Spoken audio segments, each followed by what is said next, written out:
Hello, welcome to Garden Chronicles. My name is James David, and today I'll be talking about my Begonia Maculata collection, inclusive of the hybrid.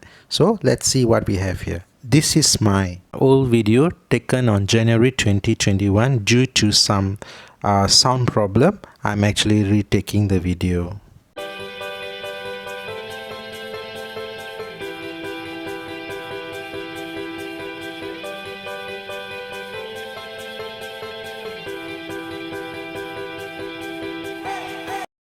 Let us look at this particular begonia. This particular one is known as Maculata Wightii. It has a very nice formation on the leaf. If you look here, the dots appears to have two different sizes. One is bigger than the other. One of the unique features about this particular dots is that they have a silver sheen in appearance when viewed in a slight angle, and this is one of the things that I actually find it very unique, that even the dot has a small speckle that is not if you can see, within a dot there's another dot, so it's something very unique about it. These dots do change their sizes based on the size of the leaves, and even the leaf edges also have tiny dots. Also, they also have a tiny white tail on it. So this is one of the unique features of Maculata Wightii. Also, when you check at the back, it has a slight tones, and even the dots seems to be a bit omitted on the red tones. So do check on all these features to identify whether it's a Maculata Wightii or a hybrid. Another factor that I actually noticed is that Maculata Wightii hybrids and the originals tend to have olive greenish burgundy tones on the younger shoot leaves. So this is another thing that you may have to pay attention, that some other variations of Maculata do not have such features. Based on my experience, I noticed that Maculata Wightii and their hybrids tend to have a very thin and frail stem, and so therefore they require to have a support, especially such as this, a stick or or anything that can give a support, and tying upon a stem actually helps them from not falling apart from their own weight.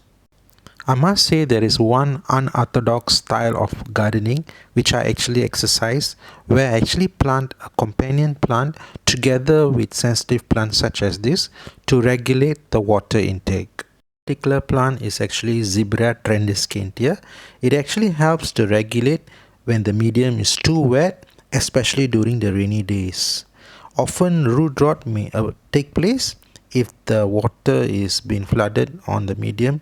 So planting such thirsty plants as this actually helps the plant to stabilize. I want to showcase to you another Maculata Wightii hybrid, and I want to show to you the specific features that is available in this particular plant.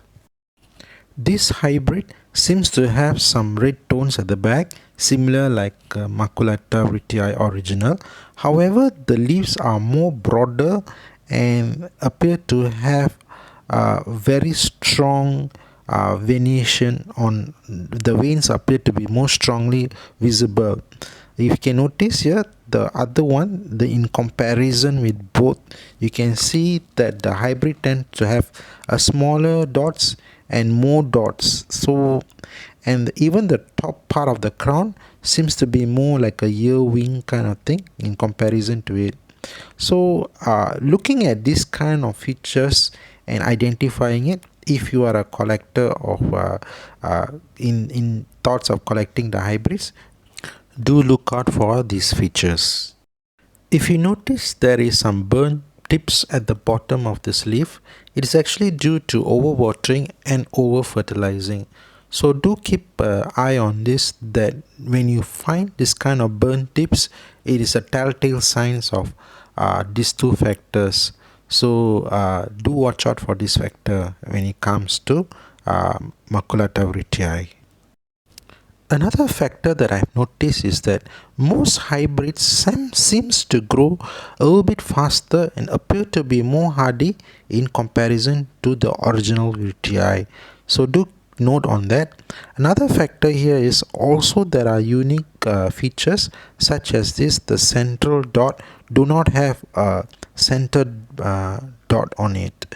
Another thing that I notice here is that the leaf variation seems to overlap, and I find that this is something very unique about it, because these foldings that taking place do not appear in most of some of the other Wrightii species. So in a way, checking on these details can actually help to note what is available in the hybrids and the original. Coming to this particular hybrid, I've noticed that it's much more longer in the leaf span and more narrow. However, the dots are not very significant compared to Wrightii. At the back of the leaf, it only appears to have more on the veins rather than the whole leaf background is been flushed. Here you can see there is a slight overlap when the two leaf meet, apart from the another type where the fold seems to be more evident. Sometimes identifying such details such as this can be very tedious, and of course it can be boring, so do bear with me. But however, I'm just going through a general idea of identifying to what to look out for in between a hybrid and between hybrids and originals. In any condition, always keep them in a bright shaded area, not too hot scorching sun and not too shaded area. And always place a support for the stem so that they won't break and fall apart under their own weight. When it comes to watering, do water them sparingly.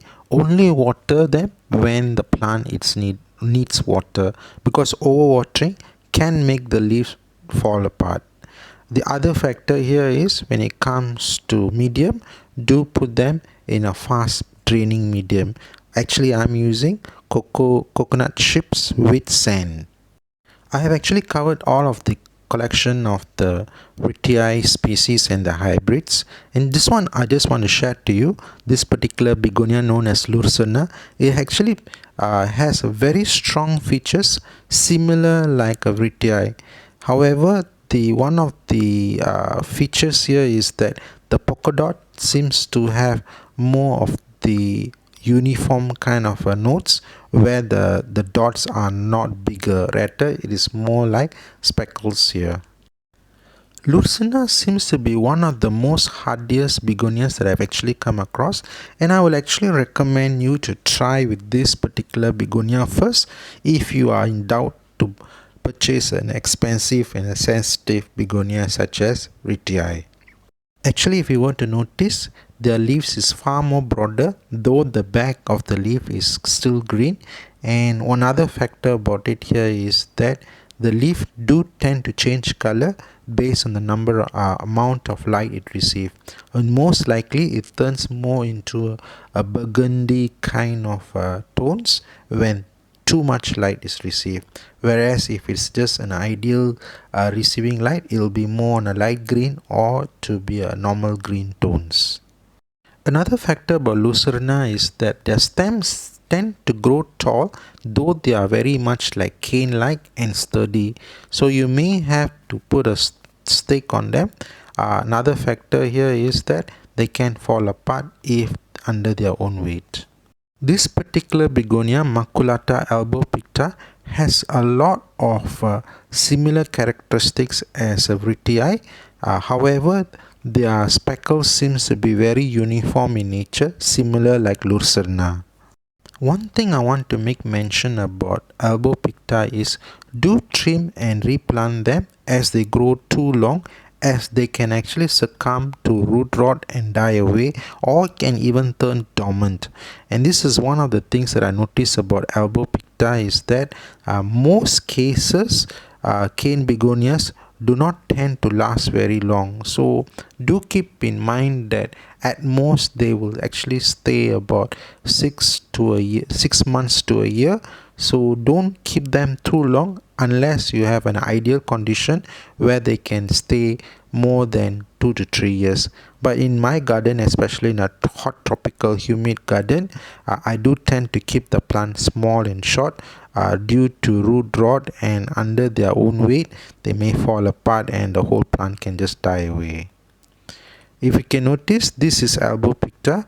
If you can also see that the dots, the speckles tend to fade away due to the fact that when they receive a strong light, they tend to flower. So you actually have these two factors where when there is these dots, they may not flower, and when the leaf turn to be more on a faded tones, you will notice that they'll tend to flower. So this is one of the factors that I've noticed, that they can vary from these two factors. Another factor that I want to mention about Maculata species and plants is that when it comes to Albo-picta, the flowers are more on a pink notes, whereas the original Maculata Wightii are very much exactly in white, pure white tones. You may also come across some of the hybrids which will have a little bit of greenish tones with white. So this is one of the identifications that you can actually identify when it comes to Maculata Wightii hybrids and of its kind. This particular one is known as red torch. I am actually very intrigued about it because very much similar like Wrightii, it actually has speckles and even have a back leaf which is very much similar like the burgundy Wrightii kind of characteristics. So do take note that if you are actually looking for similar characteristics and you want to have a collection such as this, do not just go specifically just in that frame of names. There are also other begonias such as this that fall into this category. In most cases, most begonias, the speckles ones, tend to appear similar when they are young. This particular one, I believe it is the rosea variation. It has similar like Albo-picta. However, the back leaf tend to have a more on a red tones, whereas the original Albo-picta is actually green. So you will tend to find these small variations, and may even find that the flowers may be of a different notes. So these are the factors that you can actually have, especially if you're looking for a collection. Also do note there is another factor where some of the hybrids are not actually named, especially this particular one. It's an unnamed one, very much similar like the Polka Dot kind of begonia, but however the problem here is that it is not identified. I have not come across an identification for this particular one. Also in this collection, Begonia Aya, it may be a hybrid, so I'm not very sure. It's actually flowering now. I'm just added in the collection due to the colorization and the tones here. And sometimes you can just add color to it to give some variation. This is Begonia Sinbad. Also, one of the things that's intriguing me to look at it is that at the foreground, when you look at it, it appears to have tiny white dots on the green background of the leaf. So you may actually identify such as this, which may appear to look like a crowded kind of tones, which is actually white dots on a full leaf. Anyway, this is the collection that I actually have. Believe me when I find that cane begonias seems to be a very hardy kind of begonias in comparison to most begonias. So if you are a new beginner, do think of cultivating cane begonias if you find that normal common begonias seems to die in your hands. Also, I found that these begonias do able to grow indoors given the right condition, under grow light and in temperate regions. So do take note of these factors. Anyway, I come to the conclusion of my video. If you have any questions, do put them in a comment below and I try my best to answer as much best as possible. If you can, please click like and subscribe to my channel. Thank you and have a nice day and see you in my next video. Bye.